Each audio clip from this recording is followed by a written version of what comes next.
ಎಲ್ಲರಿಗೂ ನಮಸ್ಕಾರ. ರೇಣುಕಾ ಮನೆ ಅಡುಗೆಗೆ ಸ್ವಾಗತ.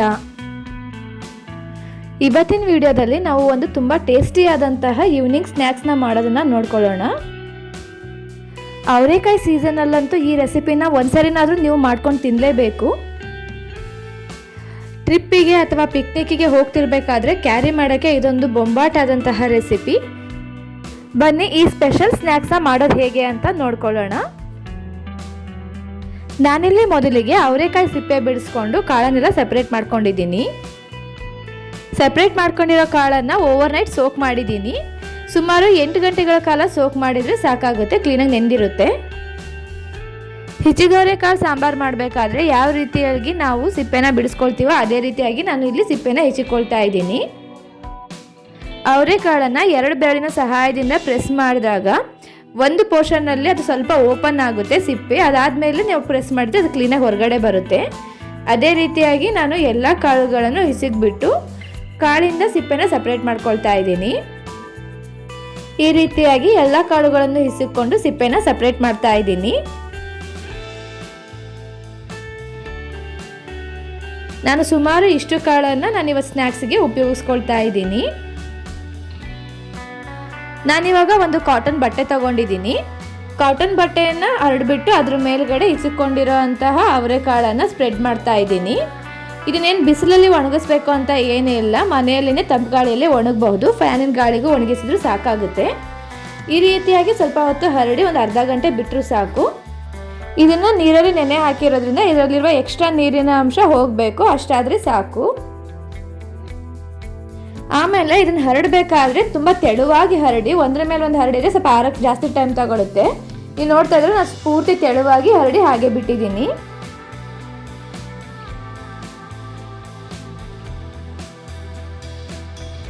ಇವಾಗ ಒಂದು ಬಾಳಿಗೆ ಎಣ್ಣೆ ಹಾಕ್ಕೊಳ್ತಾ ಇದ್ದೀನಿ. ಎಣ್ಣೆ ಎಲ್ಲ ಪೂರ್ತಿಯಾಗಿ ಕಾದಾದ ನಂತರ ನಾನು ರೆಡಿ ಮಾಡಿ ಇಟ್ಕೊಂಡಿದ್ದಂತಹ ಅವರೆಕಾಳನ್ನು ಎಣ್ಣೆಗೆ ಹಾಕ್ಕೊಳ್ತಾ ಇದ್ದೀನಿ. ಇದನ್ನ ಎಣ್ಣೆಯಲ್ಲಿ ಕ್ಲೀನಾಗಿ ಕರ್ಕೋಬೇಕಾಗುತ್ತೆ. ಇದು ಕಲರ್ ಚೇಂಜ್ ಆಗುತ್ತೆ, ನಿಮ್ಗೆ ಅವಾಗ ಗೊತ್ತಾಗುತ್ತೆ.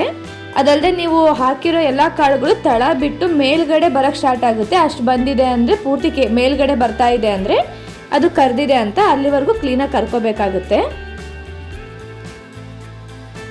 ಅದ್ರ ಜೊತೆಗೆ ನೀವು ಮೊದಲಿಗೆ ಹಾಕಿದಾಗ ಏನು ನೊರೆ ಬರ್ತಾ ಇತ್ತಲ್ಲ, ಈಗ ನೋಡಿ ನೊರೆ ಏನು ಬರ್ತಾ ಇಲ್ಲ. ನೊರೆ ಎಲ್ಲ ಬರೋದು ಸ್ಟಾಪ್ ಆಗಿ ಇದೆಲ್ಲ ಮೇಲ್ಗಡೆ ತೇಲಕ್ಕೆ ಸ್ಟಾರ್ಟ್ ಆಗುತ್ತೆ. ಈ ರೀತಿ ಆಗಿದೆ ಅಂದರೆ ಅದು ಕ್ಲೀನಾಗಿ ಕರ್ದಿದೆ ಅಂತ. ಇಷ್ಟಾದಮೇಲೆ ನೀವು ಎಣ್ಣೆಯಿಂದ ತೆಗೆದು ಒಂದು ತಟ್ಟೆಗೆ ಟ್ರಾನ್ಸ್ಫರ್ ಮಾಡ್ಕೋಬಹುದು. ನಿಮಗೆ ಅವರೆಕಾಳು ಮನೆಯಲ್ಲಿದೆ ಬಟ್ ಎಲ್ಲ ಸ್ನ್ಯಾಕ್ಸ್ ರೆಡಿ ಮಾಡೋದಕ್ಕೆ ಟೈಮ್ ಇಲ್ಲ ಅಂದರೆ ಬರೀ ಇಷ್ಟನ್ನೇ ಈ ರೀತಿಯಾಗಿ ಎಣ್ಣೆಲಿ ಕರ್ಕೊಂಡ್ಬಿಟ್ಟು ಇದಕ್ಕೆ ಉಪ್ಪು ಖಾರ ಹಾಕ್ಕೊಂಡು ಸ್ಟೋರ್ ಮಾಡಿ ಇಟ್ಕೊಂಡು ತಿನ್ಬೋದು. ಇದು ಕೂಡ ತುಂಬ ಟೇಸ್ಟಿಯಾಗಿರುತ್ತೆ.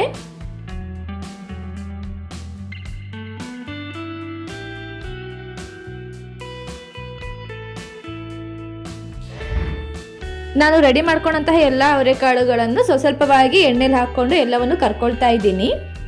ನಾನು ಆವಾಗಲೇ ಹೇಳಿದ ಥರ ಇದೆಲ್ಲ ನೊರೆ ಬರೋದು ಸ್ಟಾಪ್ ಆಗಬೇಕು. ಅದ್ರ ಜೊತೆಗೆ ಅವರೆಕಾಳುಗಳೆಲ್ಲ ಮೇಲ್ಗಡೆ ತೇಲಾಡಕ್ಕೆ ಸ್ಟಾರ್ಟ್ ಆಗುತ್ತೆ ಎಣ್ಣೆಯಲ್ಲಿ. ಅಷ್ಟಾಗೋವರೆಗೂ ನಾನು ಇದನ್ನು ಕ್ಲೀನಾಗಿ ಕರ್ಕೊಳ್ತೀನಿ. ನಾನು ಎಲ್ಲ ಅವರೆಕಾಳುಗಳನ್ನು ಕರ್ಕೊಳೋದಾಗೋ ಅಷ್ಟರಲ್ಲಿ ನೀವಿನ್ನೂ ನಮ್ಮ ಚಾನಲ್ಗೆ ಸಬ್ಸ್ಕ್ರೈಬ್ ಮಾಡ್ಕೊಂಡಿಲ್ಲ ಅಂದರೆ ಚಾನಲ್ನ ಖಂಡಿತ ಸಬ್ಸ್ಕ್ರೈಬ್ ಮಾಡ್ಕೊಳ್ಳಿ. ಅದರೊಟ್ಟಿಗೆ ತಪ್ಪದೇ ಬೆಲ್ ಐಕನ್ನು ಕೂಡ ಪ್ರೆಸ್ ಮಾಡಿ.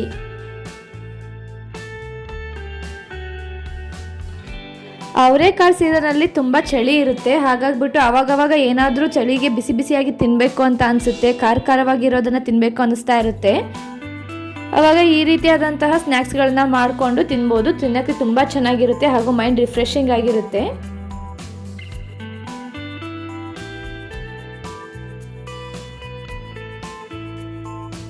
ಎಲ್ಲ ಅವರೆಕಾಳುಗಳನ್ನು ಹುರ್ಕೊಂಡು ನಾನು ಒಂದು ತಟ್ಟೆಗೆ ಟ್ರಾನ್ಸ್ಫರ್ ಮಾಡ್ಕೊಳ್ತಾ ಇದ್ದೀನಿ. ಅದೇ ಎಣ್ಣೆಗೆ ನಾನು ಒಂದು ಬಟ್ಲಾಗುವಷ್ಟು ಶೇಂಗಾಕಾಳನ್ನು ಹಾಕಿ ಹುರ್ಕೊಳ್ತಾ ಇದ್ದೀನಿ.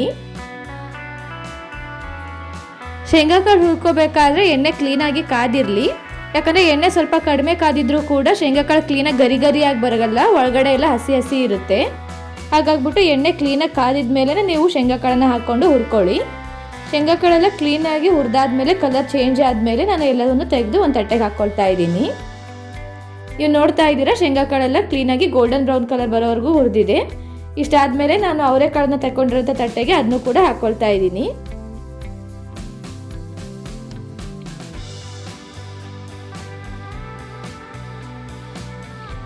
ಇದಾದಮೇಲೆ ನಾನು ಒಂದು ಪೂರ್ತಿ ಒಣ ಕೊಬ್ಬರಿನ ಚಿಕ್ಕದಾಗಿ ಕಟ್ ಮಾಡ್ಕೊಂಡು ಇಟ್ಕೊಂಡಿದ್ದೀನಿ.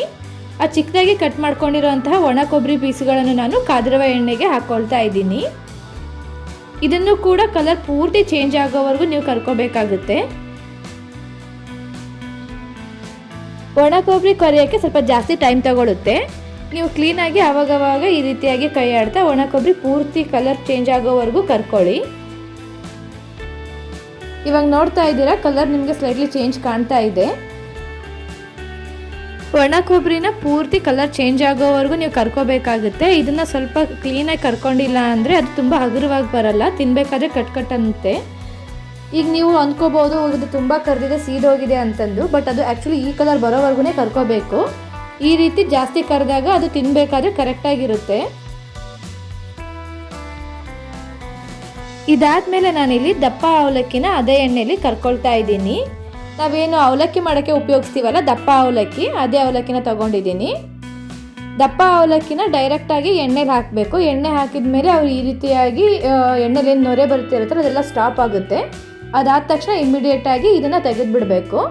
ಇದನ್ನು ತುಂಬ ಹೊತ್ತು ಕರಿಬಾರ್ದು, ತುಂಬ ಹೊತ್ತು ಕರೆದ್ರೆ ಅದು ಸೀದೋಗುತ್ತೆ, ಕಲರ್ ಎಲ್ಲ ಕಪ್ಪಗೆ ಬರುತ್ತೆ. ಅವರೆಕಾಳು, ಶೇಂಗಾ ಕಾಳು, ಒಣ ಕೊಬ್ಬರಿ ಹುರಿಯೋಕ್ಕೆ ಎಷ್ಟು ಟೈಮ್ ತಗೊಳುತ್ತೋ ಆ ರೀತಿ ಅವಲಕ್ಕಿ ಹುರಿಯೋಕ್ಕೆ ಟೈಮ್ ತಗೊಳ್ಳಲ್ಲ. ನೀವು ಅದನ್ನು ಎಣ್ಣೆಗೆ ಹಾಕಿದ ತಕ್ಷಣ ಆ ನೊರೆ ಬರೋದು ಸ್ಟಾರ್ಟ್ ಆದ ತಕ್ಷಣ ಇಮಿಡಿಯೇಟಾಗಿ ತೆಗೆದುಬಿಡಿ. ಈ ರೀತಿಯಾಗಿ ನಾನು ಎಲ್ಲ ಅವಲಕ್ಕಿಗಳನ್ನು ಕರ್ಕೊಂಡು ಒಂದು ದೊಡ್ಡ ಪಾತ್ರೆಗೆ ಹಾಕ್ಕೊಳ್ತಾ ಇದ್ದೀನಿ.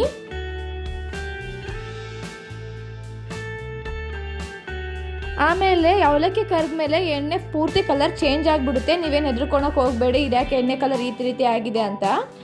ಅವಲಕ್ಕಿ ಕರೆದಾಗ ಎಣ್ಣೆ ಕಲರು ಚೇಂಜ್ ಆಗುತ್ತೆ.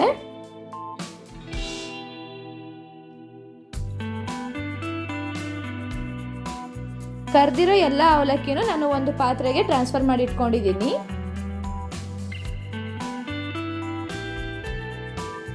ಅವಲಕ್ಕಿಯಲ್ಲಿ ಆಲ್ರೆಡಿ ಉಪ್ಪಿನಂಶ ಸ್ವಲ್ಪ ಇರುತ್ತೆ, ಹಾಗಾಗ್ಬಿಟ್ಟು ನೋಡ್ಕೊಂಡು ಉಪ್ಪು ಹಾಕ್ಕೊಳ್ಳಿ. ನಾನಿಲ್ಲಿ ರುಚಿಗೆ ತಕ್ಕಷ್ಟು ಉಪ್ಪು ಹಾಕ್ಕೊಳ್ತಾ ಇದ್ದೀನಿ. ಅದರೊಟ್ಟಿಗೆ 3/4 ಟೇಬಲ್ ಸ್ಪೂನ್ ಆಗುವಷ್ಟು ಅಚ್ಚ ಖಾರದ ಪುಡಿನೂ ಕೂಡ ನಾನು ಇದರೊಟ್ಟಿಗೆ ಸೇರಿಸ್ಕೊಳ್ತಾ ಇದ್ದೀನಿ.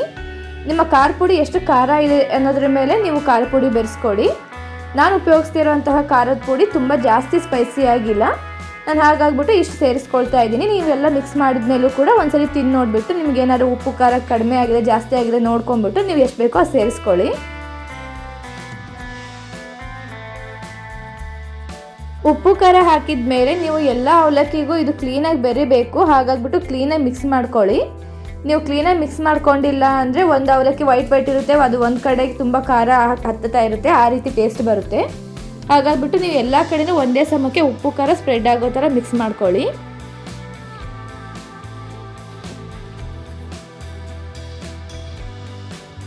ಇದಾದಮೇಲೆ ನಾನು ಮೊದಲಿಗೆ ಕರೆದಿಟ್ಕೊಂಡಿರೋ ಅಂತಹ ಶೇಂಗಾ ಕಾಳು, ಅವರೆಕಾಳು ಹಾಗೂ ಒಣ ಕೊಬ್ಬರಿಗೂ ಕೂಡ ಸ್ವಲ್ಪ ಉಪ್ಪು ಖಾರ ಹಾಕಿ ಇಲ್ಲೇ ಮಿಕ್ಸ್ ಮಾಡ್ಕೋಬೇಕಾಗುತ್ತೆ.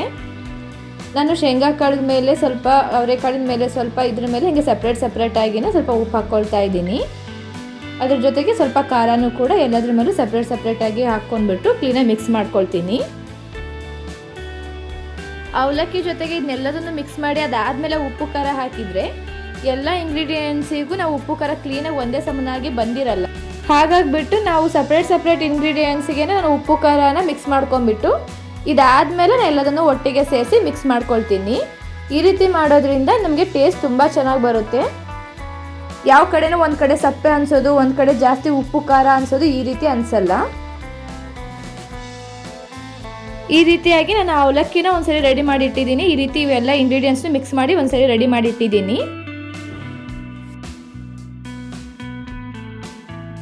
ಇದಾದಮೇಲೆ ನಾವು ಒಗ್ಗರಣೆ ರೆಡಿ ಮಾಡ್ಕೊಳ್ಳೋಣ. ಒಗ್ಗರಣೆಗೆ 2 ಟೇಬಲ್ ಸ್ಪೂನ್ ಆಗುವಷ್ಟು ನಾನು ಎಣ್ಣೆ ಹಾಕ್ಕೊಂಡಿದ್ದೀನಿ. ಎಣ್ಣೆ ಕ್ಲೀನಾಗಿ ಕಾದಾದ ನಂತರ ಅದ್ರ ಜೊತೆಗೆ ನಾನು ಸಾಸಿವೆ ಹಾಗೂ ಜೀರಿಗೆನೂ ಹಾಕ್ಕೊಳ್ತಾ ಇದ್ದೀನಿ. ಸಾಸಿವೆ ಮತ್ತು ಜೀರಿಗೆ ಕ್ಲೀನಾಗಿ ಸಿಡಿದಾದ ನಂತರ ಅದರೊಟ್ಟಿಗೆ ಒಂದು 3 ಬ್ಯಾಡಗಿ ಮೆಣಸಿನ್ಕಾಯಿನ ಚಿಕ್ಕದಾಗಿ ಮುರಿದು ಹಾಕ್ಕೊಂಡಿದ್ದೀನಿ. ಇದರೊಟ್ಟಿಗೆ 2 ದೊಡ್ಡ ಗಡ್ಡೆ ಆಗುವಷ್ಟು ಬೆಳ್ಳುಳ್ಳಿನ ಸಿಪ್ಪೆ ಸುಲಿದು ಜಜ್ಜಿ ಹಾಕ್ಕೊಳ್ತಾ ಇದ್ದೀನಿ. ಜೊತೆಗೆ 4-5 ಎಸಳಾಗುವಷ್ಟು ಕರಿಬೇವನ್ನು ಕೂಡ ಹಾಕ್ಕೊಳ್ತಾ ಇದ್ದೀನಿ. ಇವೆಲ್ಲವನ್ನು ಕ್ಲೀನಾಗಿ ಮಿಕ್ಸ್ ಮಾಡ್ಕೊಳ್ತಾ ಇದ್ದೀನಿ. ನೀವು ನೋಡ್ತಾ ಇದ್ದೀರಾ ಇದೆಲ್ಲ ಕ್ಲೀನಾಗಿ ಕಲರ್ ಚೇಂಜ್ ಆಗಿದೆ, ಕ್ಲೀನಾಗಿ ಒಗ್ಗರಣೆಯಲ್ಲಿ ಬಾಡಿದೆ. ಇದು ಸ್ವಲ್ಪ ಗರಿಯಾಗಿ ಬರೋ ಥರ ನಾವು ಒಗ್ಗರಣೆನ ಕಾಸ್ಕೋಬೇಕಾಗುತ್ತೆ. ಈ ರೀತಿಯಾಗಿ ಎಲ್ಲ ಕಲರ್ ಚೇಂಜ್ ಆದಮೇಲೆ ನಾನು ಸ್ಟವ್ನ ಆಫ್ ಮಾಡ್ಕೊಳ್ತೀನಿ. ನಾನು ಮೊದಲಿಗೆ ಏನು ರೆಡಿ ಮಾಡಿ ಇಟ್ಕೊಂಡಿದ್ನಲ್ಲ, ಶೇಂಗಾ ಕಾಳು ಆಮೇಲೆ ಕೊಬ್ಬರಿ ಅದೆಲ್ಲ ಮಿಶ್ರಣ ರೆಡಿ ಮಾಡಿ ಇಟ್ಕೊಂಡಿದ್ನಲ್ಲ, ಅದಕ್ಕೆ ನಾನು ಈ ಒಗ್ಗರಣೆನ ಟ್ರಾನ್ಸ್ಫರ್ ಮಾಡ್ಕೊಳ್ತಾ ಇದ್ದೀನಿ. ಅದರಲ್ಲೇ ಸ್ವಲ್ಪ ಎಣ್ಣೆನ ಬಿಟ್ಕೊಂಡ್ಬಿಟ್ಟು ಆ ಕಾದಿರೋ ಎಣ್ಣೆಗೆ ಒಂದು ದೊಡ್ಡ ಬಟ್ಲಾಗುವಷ್ಟು ಪುಟಾಣಿನ ಹಾಕ್ಕೊಂಡ್ಬಿಟ್ಟು ಹುರ್ಕೊಳ್ತಾ ಇದ್ದೀನಿ.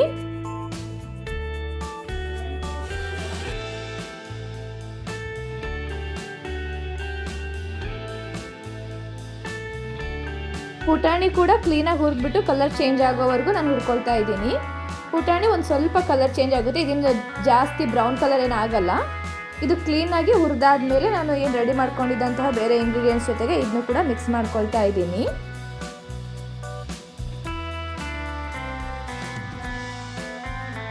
ಇವಾಗ ಇವೆಲ್ಲವನ್ನು ಕ್ಲೀನಾಗಿ ಒಂದ್ಸರಿ ಮಿಕ್ಸ್ ಮಾಡ್ಕೊಳ್ತೀನಿ. ಅವಲಕ್ಕಿಗೆ ಇನ್ನೂ ಬೆರೆಸಿಲ್ಲ ನಾನು, ಇದನ್ನು ಸೆಪ್ರೇಟಾಗಿನೇ ಒಂದ್ಸರಿ ಕ್ಲೀನಾಗಿ ಮಿಕ್ಸ್ ಮಾಡ್ಕೊಳ್ತಾ ಇದ್ದೀನಿ. ಇವಾಗ ನಾನು ಮೊದಲಿಗೆ ರೆಡಿ ಮಾಡಿ ಇಟ್ಕೊಂಡಿರೋಂತಹ ಅವಲಕ್ಕಿ ಜೊತೆಗೆ ಈ ಎಲ್ಲ ಇಂಗ್ರೀಡಿಯೆಂಟ್ಸ್ನು ಕೂಡ ಬೆರೆಸ್ತಾ ಇದ್ದೀನಿ. ನೀವು ನೋಡ್ತಾ ಇದ್ದೀರಾ, ನಾನು ಅವಲಕ್ಕಿ ಎಷ್ಟು ಪ್ರಮಾಣವಾಗಿ ತೊಗೊಂಡಿದ್ದೀನೋ ಈ ಎಲ್ಲ ಇಂಗ್ರೀಡಿಯೆಂಟ್ಸ್ನು ಸೇರಿ ಅದೇ ಪ್ರಮಾಣದಲ್ಲಿ ಆಗಬೇಕು, ಅಷ್ಟು ತೊಗೋಬೇಕು. ಹಾಗಾದರೆ ಟೇಸ್ಟ್ ತುಂಬ ಚೆನ್ನಾಗಿ ಬರುತ್ತೆ. ಬರೀ ಅವಲಕ್ಕಿ ಜಾಸ್ತಿ ಆಗಿ ಇವು ಕಡಿಮೆ ಆದರೂ ಕೂಡ ಟೇಸ್ಟ್ ಚೆನ್ನಾಗಿ ಬರಲ್ಲ. ಈ ಸ್ನ್ಯಾಕ್ಸ್ಗೆ ಎಲ್ಲ ಇಂಗ್ರೀಡಿಯೆಂಟ್ಸ್ ಪ್ರಮಾಣ ಪರ್ಟಿಕ್ಯುಲರ್ ಆಗಿ ಇಷ್ಟೇ ಇರಬೇಕು ಅಂತ ಏನಿಲ್ಲ, ಒಂದು ಅಂದಾಜು ಮೇಲೆ ನಿಮಗೆ ಹಾಕ್ಕೋಬಹುದು. ಬಟ್ ಈ ಎಲ್ಲ ಅವಲಕ್ಕಿ ಜೊತೆಗೆ ಬೆರೆಸೋ ಅಂತಹ ಐಟಮ್ಸ್ ಏನಿದೆ ಅದು ಸ್ವಲ್ಪ ಜಾಸ್ತಿ ಹಾಕೋದ್ರಿಂದ ಟೇಸ್ಟ್ ಚೆನ್ನಾಗಿ ಬರುತ್ತೆ. ಇದು ಟೇಸ್ಟ್ ವೈಸ್ ಮಾತ್ರ ಸೀರಿಯಸ್ಲಿ ತುಂಬ ಚೆನ್ನಾಗಿರುತ್ತೆ. ಚಿಕ್ಕ ಮಕ್ಕಳಿಗೆ ಶಾಪಿಂದ ಲೇಸ್ ತಂದು ಕೊಡೋದು, ಕುರ್ಕುರೆ ತಂದು ಕೊಡೋದು, ಪ್ಯಾಕ್ಡ್ ಐಟಮ್ ತಂದು ಕೊಡೋದು, ಈ ರೀತಿ ಎಲ್ಲ ಸ್ನ್ಯಾಕ್ಸ್ ಕೊಡೋದಕ್ಕಿಂತ ಈ ರೀತಿಯಾಗಿ ಮನೇಲಿ ಒಂದಿಷ್ಟು ಒಳ್ಳೆ ಟೇಸ್ಟಿ ಆಗಿರುವಂತಹ ಸ್ನ್ಯಾಕ್ಸ್ ಮಾಡಿಕೊಡಿ. ಮಕ್ಕಳು ಖಂಡಿತ ಹೊರಗಡೆನ ಎಕ್ಸ್ಪೆಕ್ಟ್ ಮಾಡೋದನ್ನ ಕಡಿಮೆ ಮಾಡಿ ಮನೇಲಿ ಮಾಡಿರೋ ಈ ರೀತಿ ಸ್ನ್ಯಾಕ್ಸ್ಗಳನ್ನು ಎಂಜಾಯ್ ಮಾಡ್ತಾರೆ. ಈ ಸ್ನ್ಯಾಕ್ಸ್ ರೆಸಿಪಿ ನಿಮಗೆ ಇಷ್ಟ ಆಗಿದ್ದಲ್ಲಿ ಚಾನಲ್ನ ಸಬ್ಸ್ಕ್ರೈಬ್ ಮಾಡ್ಕೊಳ್ಳಿ, ವಿಡಿಯೋಗೆ ಒಂದು ಲೈಕ್ ಮಾಡಿ, ಆದಷ್ಟು ಶೇರ್ ಮಾಡಿ.